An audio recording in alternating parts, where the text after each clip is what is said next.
Dans cette vidéo, on va continuer avec la trigonométrie. On va établir les formules trigonométriques fondamentales sous leurs différents aspects. Les formules d'addition, les formules de duplication et les formules de transformation. À savoir que cet ensemble de formules fondamentales va nous servir dans la résolution des équations et dans l'étude des fonctions trigonométriques de base. On commence par les formules d'addition. Ces formules se trouvent dans votre livre à la page 199 et 200. Vous pouvez voir ces pages pour pouvoir comprendre l'origine de ces formules. Dans la vidéo, on va se contenter de la synthèse qui est l'ensemble des formules d'addition. Cosinus A plus B, c'est égal à cosinus de l'angle A fois cosinus de l'angle B moins sinus de l'angle A fois sinus de l'angle B. Sinus de A plus B, c'est égal à sinus de l'angle A fois cosinus de l'angle B plus cosinus de l'angle A fois sinus de l'angle B. Et tangente de A plus B, c'est égal à tangente A plus tangente B sur 1 moins tangente A fois tangente B. Si on veut maintenant chercher cosinus de A moins B, on peut déduire la formule à partir de la formule de cosinus de A plus B. En fait, cosinus A moins B, c'est cosinus A plus moins B. Et donc, c'est égal à cosinus A fois cosinus moins B moins sinus A fois sinus moins B. Cosinus moins B, c'est égal à cosinus B. Et sinus moins B, c'est moins sinus B.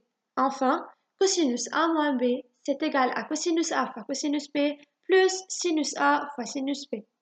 On agit de la même manière pour pouvoir calculer sinus A moins B et tangente A moins B.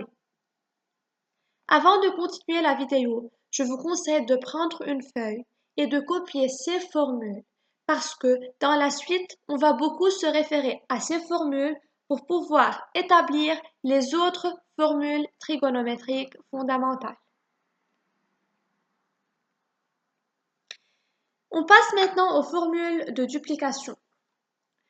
À quoi est égal cosinus 2 fois l'angle A? Cosinus 2A, c'est égal à cosinus A plus A. Or, comme on a déjà vu, cosinus A plus A, c'est égal à cosinus A fois cosinus A moins sinus A fois sinus A. Donc, c'est égal à cosinus carré A moins sinus carré A. Cette formule est la formule de base à partir de laquelle plusieurs formules vont être déduites. On peut remplacer sinus carré A par 1 moins cosinus carré A. On obtient cosinus 2A, c'est 2 fois cosinus carré A moins 1. Et donc, cosinus carré A, c'est égal à 1 plus cosinus 2A sur 2. On peut aussi remplacer cosinus carré A par 1 moins sinus carré A. On obtient alors cosinus de l'angle 2A est égal à 1 moins 2 sinus carré A. Donc, sinus carré A, c'est égal à 1 moins cosinus 2A sur 2. Donc, voici les lignes trigonométriques de l'angle double de A. Si on a par exemple sinus de l'angle x est égal à 1 sur 3, et la question est de calculer cosinus 2x. Or, on connaît que cosinus de l'angle double est égal à cosinus carré de l'angle x moins sinus carré de l'angle x. Ici, il faut remplacer cosinus carré x par 1 moins sinus carré x, puisqu'on connaît la valeur de sinus x et non pas la valeur de cosinus x. Enfin, on obtient 1 moins 2 fois 1 sur 9, donc c'est 7 sur 9. Une fois on a pu connaître la valeur de cosinus 2x, on peut connaître la valeur de sinus 2x, puisque sinus carré 2x plus cosinus carré 2x égale à 1. Après tout calcul fait, on trouve deux valeurs de sinus 2x. Il faut faire attention que la valeur négative est la valeur acceptable, puisque dans ce cas, x est entre pi sur 2 et pi. Donc l'angle 2x va être entre pi et 2pi. Donc l'angle appartient au quadrant 3 et au quadrant 4. Et dans ces deux quadrants, le sinus est négatif. Et si on a à calculer sinus de l'angle 2 fois A, c'est égal à sinus A plus A. D'après la formule d'addition, on trouve que c'est égal à 2 fois sinus A fois cosinus A. De même, tangente 2A, c'est égal à 2 tangente A sur 1 moins tangente carré A. On passe maintenant aux formules de transformation. Premièrement, les formules de transformation d'un produit en une somme. À quoi est égal cosinus A fois cosinus B? Si on fait E3 plus E4, on obtient que c'est égal à la moitié de cosinus A moins B plus cosinus A plus B. De même, sinus A fois sinus B, c'est égal à la moitié de cosinus A moins B moins cosinus A plus B. Et sinus A fois cosinus B, c'est égal à la moitié de sinus A moins B plus sinus A plus B. Donc, ces formules nous permettent de passer d'un produit en une somme. On utilise beaucoup ces formules en calculant les primitives et vous allez voir ceci dans l'année suivante. Si on a par exemple à résoudre l'équation suivante, cosinus 2x fois cosinus 6x égale à 1, on commence par transformer le produit en une somme. Cosinus A fois cosinus B, c'est la moitié de cosinus de A moins B, donc moins 4x, plus cosinus de A plus B, donc 8x.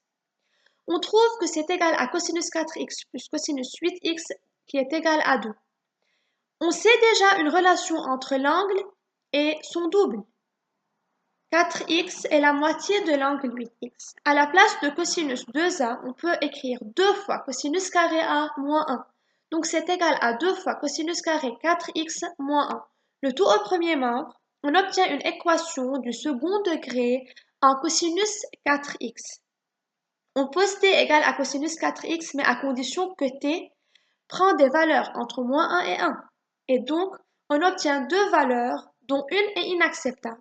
Enfin, cosinus 4x égale à 1 égale à cosinus 0, donc 4x égale à plus ou moins 0 plus 2kp, donc x c'est égal à kp sur 2. Il y a aussi des formules de transformation d'une somme en un produit. Les voilà.